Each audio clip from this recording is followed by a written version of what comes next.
Incap published its Q2 report today morning, and we have the company CEO Otto Pukk here at interview. Welcome, Otto. Thank you for having me, Antti. And congratulations. I guess that I don't have to ask if you're happy or not. No, of course we are happy, and with the result, the numbers speaks very much for themselves, and fantastic team effort again that have pulled this together with the difficult market situations that there is still in the background. Let's start with growth. How much of this 80% growth came from volume, and how much was like pricing-driven growth? I think most is volume driven of the growth. There was some impact, and I know Antti went through the numbers properly in our webinar that I hope everybody is looking at the replay of that as well.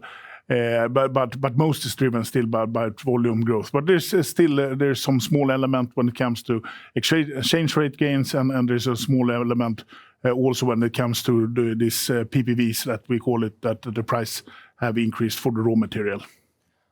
You disclosed also your customer structure in the report for the first half, and it didn't change too much compared to a year end. But could you please discuss a bit about the biggest customer? What was its role in growth, and was it as dominating as it was in last year? No, it has continued to grow, and we're very happy that we have the opportunity to grow together with them. We see growth in all of our units currently, and I think that even if you think the number is small in the difference on the customer side, then still we reported that we have gone from 10 to now 12 accounts over 1 million, and that is consistent work we are doing to widening our customer portfolio and bringing and nurturing up other big accounts. Profitability was strong as usual for Incap in the second quarter. Could you please discuss a bit about margin drivers like pricing, inflation, product mix? What kind of impact these things had on the margin for that too? As I mentioned before, is that we pass through very much of the different kind of price increases towards our end customers, that we provide a manufacturing service, and of course if the input in that service have gone up, then we pass that through. There can be some, how to say, periodization issues in that of course if the utility price increase 1 month, we might not be able to immediately pass that on to a customer. But in general, we are not absorbing these increases in Incap. These are passed on, and in the end, it's the end customer that pays for this. And product mix, was it like better or normal or worse than usual? I don't think there is such thing as a better or worse. Of course, looking at Q1, the profitability was somewhat lower. Still very good for the EMS company. Now we had more higher profitability, more back to I would say more normal figures. Even if the profitability also was impacted by some of the some items in that sense. No, I'm happy with the result. Let's put it like that. Yeah, that's obvious. Global economy is highly uncertain right now. How do you see demand environment for Incap's services, and how far actually you can see? We see much longer now than some years ago. So we already have visibility in some cases into 2023, 2024.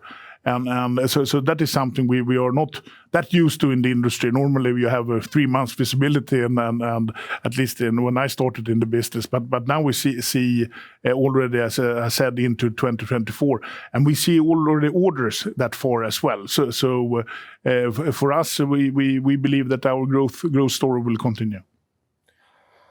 Do you see any risk that customers would build up excess inventories right now when sales is increasing so fast? I think that we have not seen that from Incap side that there is a build-up of inventory. Rather that the customers are urgent to get the shipments because the materials are in general delayed or hard to gain. Then the customers are urgent getting the shipment to get those out on their own market. So I'm not that afraid of that they are putting it into the cheek, as they say in Estonia. Yeah, energy crisis is a hot topic right now in Europe. What kind of opportunities and maybe threats this issue could give for Incap? No, we see a boom into green energy sector, so solar energy and so on currently, and of course that is all driven and done by electronics. So I think that the energy crisis in Estonia, not in Estonia, in Europe in general, is very much driving the strong demand we see in renewable energy and green energy and everything that has to do with something green. Incap has guidance for the full year, which the investors obviously appreciate, but you don't have medium or long-term financial targets. Why and what should investors think about your ambitions long-term in terms of sales and profitability? No, I think when we have said it before that Incap is a growth case. We are continuing to develop it. If you look at the investments we're doing for the coming years, we're expanding and increasing the capabilities and capacities in all of the units, and that we will continue to continue with as well. We are very committed to our operational model. We have a very lean organizational structure, and I've talked about it a lot before. Basically, the decentralized model that we have gives us three big benefits. One, of course, is the customer service.